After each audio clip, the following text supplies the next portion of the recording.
قومی اسمبلی تحلیل ہونے کے بعد صدر اور الیکشن کمیشن کے مابین اختلاف ہوا۔ چاروں صوبائی ایڈوکیٹ جنرلز نے حکم نامے پر کوئی اعتراض نہیں کیا۔ اس میں کہا گیا کہ صدر نے خط میں لکھا کہ الیکشن کمیشن صوبائی حکومتوں سے مشاورت کر کے تاریخ کا اعلان کرے۔ صدر کے اس خط پر الیکشن کمیشن کی جانب سے کوئی جواب نہیں دیا گیا۔ سپریم کورٹ کا تاریخ دینے کے معاملے پر کوئی کردار نہیں ہے۔ صدر مملکت اعلیٰ عہدہ ہے، حیرت ہے کہ صدر مملکت اس نتیجے پر کیسے پہنچے۔ حکم کے مطابق تاریخ دینے کا معاملہ سپریم کورٹ یا کسی اور عدالت کا نہیں ہے۔ صدر مملکت کو اگر رائے چاہیے تھی سپریم کورٹ کی تو آرٹیکل 186 کے تحت رائے لے سکتے تھے۔ ہر آئینی آفس رکھنے والا اور ہر آئینی ادارہ بشمول الیکشن کمیشن اور صدر آئین کے پابند ہیں۔ حکم نامہ میں کہا گیا کہ سپریم کورٹ نے کہا کہ آئین کی خلاف ورزی کے سنگین نتائج ہوتے ہیں، آئین پر عمل داری اختیاری نہیں ہے۔ صدر مملکت اور الیکشن کمیشن کی وجہ سے غیر ضروری طور پر معاملہ سپریم کورٹ آیا۔ سپریم کورٹ آگاہ ہے، ہم صدر اور الیکشن کمیشن کے اختیارات میں مداخلت نہیں کر سکتے۔ اس میں کہا گیا کہ انتخابات کی تاریخ کا اعلان نہ کرنے پر پورا ملک تشویش کا شکار ہوا۔ یہ باتیں کی گئیں کہ ملک میں انتخابات کبھی نہیں ہوں گے۔ یہ آئین کی اسکیم ہے کہ سپریم کورٹ کو یہ اختیار نہیں ہے۔ سپریم کورٹ صرف سہولت کار کے طور پر صدر مملکت اور الیکشن کمیشن کے درمیان مشاورت کا کہہ سکتی ہے۔ آئین میں کہیں نہیں لکھا کہ صدر الیکشن کمیشن سے مشاورت کریں گے، یہ سہولت کاری اور پنچایت ہے۔ زور والا آرٹیکل 48 پڑھ لیں، وہاں کہیں نہیں لکھا کہ الیکشن کمیشن سے مشاورت کی جائے گی۔ انتخابات کے سازگار ماحول پر بہتری ہر شہری کا بنیادی حق ہے، یہ ذمہ داری ان پر عائد ہوتی ہے جنہوں نے یہ حلف اٹھایا ہے۔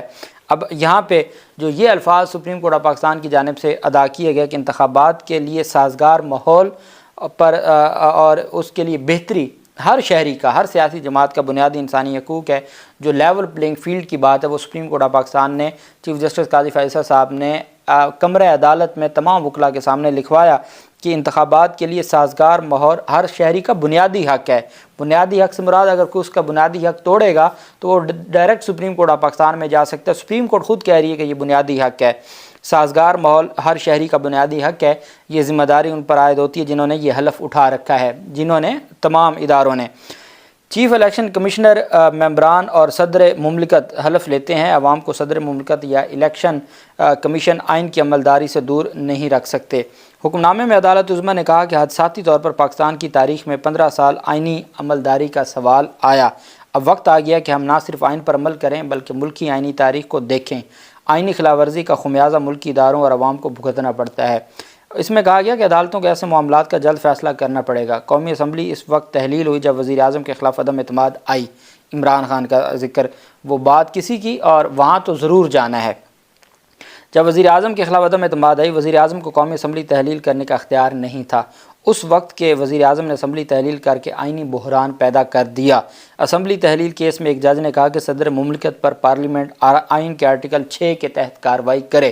وہ جسٹس جو محمد علی مظہر نے لکھا تھا، وہ جو بینچ تھا عمر عطا بندیال والا، جنہوں نے قاسم سوری رولنگ کو غیر آئینی قرار دیا تھا، تو ساتھ ایک جج نے یہ بھی لکھا تھا کہ اگر پارلیمنٹ سمجھے تو آئین کے آرٹیکل 6 کی کارروائی کرے صدر مملکت کے خلاف۔ حکم نامے کے مطابق عجیب بات ہے، صدر مملکت نے وہ اختیار استعمال کیا جو ان کا نہیں تھا۔ یہ وہی بات ہے دھرنا 2019 کا اور اس میں ریمارکس اور تبصرہ 2014 والے قادری صاحب کے دھرنے کا۔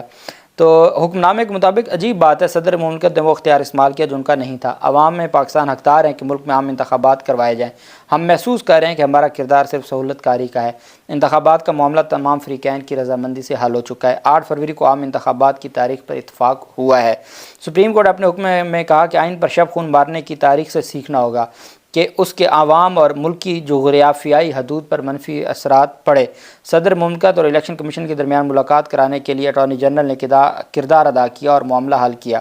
کہا گیا کہ اٹارنی جنرل نے صدر مملکت کے سیکرٹری کا خط عدالت میں پیش کیا۔ صدر مملکت کے خط میں کہا گیا کہ عام انتخابات 8 فروری کو ہوں گے۔ الیکشن کمیشن حلقہ بندیوں کے بعد الیکشن شیڈول جاری کرے گا۔ شیڈول دیں تاکہ لوگوں کو پتہ چلے۔ اور ساتھ عدالت کی جانب سے یہ بھی کہا گیا کہ جی جو چاروں صوبوں اور اسلام آباد کی طرف سے ملک کے لاء افسران نے نمائندگی کی، تمام لاء افسران نے انتخابی تاریخ پر کوئی اعتراض نہیں کیا۔ توقع ہے کہ تمام تیاریاں مکمل کر کے الیکشن کمیشن شیڈول جاری کرے گا۔ حکم نامے میں کہا گیا کہ اٹارنی جنرل نے بھی 8 فروری کو عام انتخابات کے انعقاد پر کوئی اعتراض نہیں کیا۔ صدر مملکت اور الیکشن کمیشن نے عام انتخابات کے لیے پورے ملک کی تاریخ دے دی ہے۔ وفاقی حکومت اور صوبائی حکومتوں نے اتفاق کیا کہ انتخابات کا انعقاد بغیر کسی خلل کے ہوگا۔ انتخابات انشاءاللہ 8 فروری کو ہوں گے۔ ہم نے انتخابات کے انعقاد کے لیے سب کو پابند کر دیا، کوئی رہ تو نہیں گیا۔ حکم نامے کے مطابق چیف جسٹس نے کہا کہ درخواست گزار منیر احمد ایک مشکوک شخصیت ہیں، ان پر بہت سارے سوالات ہیں۔ جسٹس اطہر من اللہ نے کہا کہ سپریم کورٹ کو پتہ ہے ہم نے اپنے فیصلے پر عمل درآمد کیسے کروانا ہے۔ چیف جسٹس نے کہا کہ میڈیا پر انتخابات کے حوالے سے مایوسی پھیلانے پر اٹارنی جنرل پیمرا کے ذریعے کارروائی کروائیں۔ اگر میں زندہ رہا تو میں بھی یہی کہوں گا، اگر کسی سے فیصلہ نہیں ہو رہا تو وہ گھر چلا جائے۔ اگر میڈیا نے شکوک و شبہات پیدا کیے تو وہ بھی آئینی خلاف ورزی کریں گے۔ آزاد میڈیا ہے، ہم ان کو بھی دیکھ لیں گے۔ چیف جسٹس نے کہا کہیں ایسا نہ ہو کہ شام کو ٹی وی پر یہ خبر چلے کہ پتہ نہیں انتخابات ہوں گے یا نہیں۔ میڈیا میں انتخابات نہ ہونے کی خبریں چلنے سے جو عوامی رائے ہے وہ متاثر ہوتی ہے۔ انتخابات کے انعقاد سے متعلق شک و شبہات والی منفی خبریں چلیں تو پیمرا کارروائی کے لیے موجود ہے۔ حکم نامہ کے مطابق چیف جسٹس نے ریمارک دی کہ کوئی غلط فہمی میں نہ رہے کہ انتخابات کی تاریخ ہم نے دی ہے۔ اظہار رائے سے متعلق آرٹیکل 19 موجود ہے، لیکن آئین پر عمل داری بھی ہر شہری پر فرض ہے۔ انشاءاللہ ہر کوئی اپنی آئینی ذمہ داری پوری کرے گا۔ اس طرح سپریم کورٹ نے 90 دن انتخابات کے سے متعلق جو درخواستیں تھیں ان کو نمٹا دیا۔ اب ایک بات آپ ذہن میں رکھیں کہ سپریم کورٹ آف پاکستان نے ایک لفظ بھی نہیں کہا الیکشن کمیشن، نگران وفاقی حکومت جنہوں نے پہلے انتخابات نہیں کروائے اور یہ سارا جو 1 سال سے جو کچھ ہوتا رہا، چونکہ وہ عمر عطا بندیال کا تو فیصلہ ہی نہیں تھا نا، قاضی فیض عیسیٰ اس کو عدالت کا فیصلہ ہی نہیں مانتے، بات ہی ختم، 1 سال گزر گیا، خیر ہے اس پہ مٹی ڈالو۔ 15 سال پہلے جو آئین ٹوٹا تھا نا وہ بڑا غلط ہوا تھا۔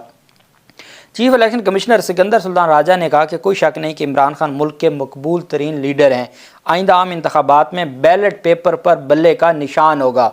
اب یہ میں نے آپ کو کہا تھا کوئی نہ کوئی یقین دہانی کروائی ہے صدر صاحب نے، اور صدر صاحب کی منظوری اور 8 فروری کی تاریخ پر کنفرمیشن کے بعد ہی یہ اسٹیٹمنٹ میڈیا کو دی گئی ہے سکندر سلطان راجہ کی طرف سے۔ میڈیا سے گفتگو کرتے ہوئے الیکشن کمشنر نے کہا کہ عمران خان کو چاہیے تھا کہ تحمل سے کام لیتے، میں عمران خان کی دل سے عزت کرتا ہوں، خواہش تھی کہ تمام سیاستدانوں کو ساتھ بٹھانا اور خواہش تھی کہ عمران خان سیاسی ماحول میں تحمل کا کردار ادا کرتے۔ انہوں نے کہا کہ میں ماضی میں عمران خان کو آئیڈیالائز کرتا تھا۔ سکندر سلطان نے کہا کہ آئندہ عام انتخابات میں بیلٹ پیپر پر بلے کا نشان ہوگا، اور ساتھ انہوں نے کہا کہ جب یہ سوال کیا گیا کہ آپ اتوار کے دن رکھنا تھا تو یہ تو جمعرات کو، انہوں نے کہا کوئی نہیں، ایک اور چھٹی آپ انجوائے کیجیے گا، چھٹی ہوگی۔ اور ساتھ انہوں نے کہا کہ تمام ادارے صاف شفاف الیکشن کے لیے اپنا کردار ادا کریں گے۔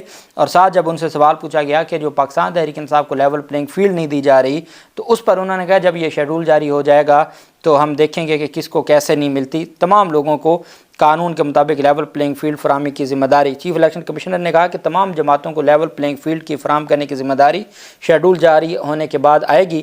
ہم نے سارے فیصلے مشاورت سے کیے اور سمجھتے ہیں کہ اب تک الیکشن کمیشن کے فیصلے درست ہیں، ہم پر بلا وجہ تنقید ہوتی رہی لیکن اب ہماری ذمہ داری ہے، چونکہ اب بیرسٹر علی ظفر صاحب نے کہا کہ سپریم کورٹ کی آج کا جو فیصلہ ہے جس میں انہوں نے کہا ہے کہ اگر سازگار ماحول نہیں ملتا تو یہ ہر شہری کا بنیادی حق ہے، جس کو اگر بنیادی حق کو کوئی نقصان پہنچائے تو وہ ڈائریکٹ سپریم کورٹ میں فائل کر سکتے ہیں۔ علی ظفر صاحب نے کہا کہ جب یہ فیصلے میں آ گیا ہے تو اگر پاکستان تحریک انصاف کو اب لیول پلینگ فیلڈ نہیں ملتی جیسے یہ شیڈول جاری ہوتا ہے اور اس کے بعد پاکستان تحریک انصاف کو کمپین کا موقع یا اجازت نہیں ملتی تو ہم اس فیصلے کے تحت direct supreme court of Pakistan سے رجوع کریں گے، یہ علی ظفر صاحب کی جانب سے کہا گیا۔ اللہ پاک پاکستان کا حامی و ناصر ہو۔ بہت شکریہ، اللہ حافظ، پاکستان زندہ باد۔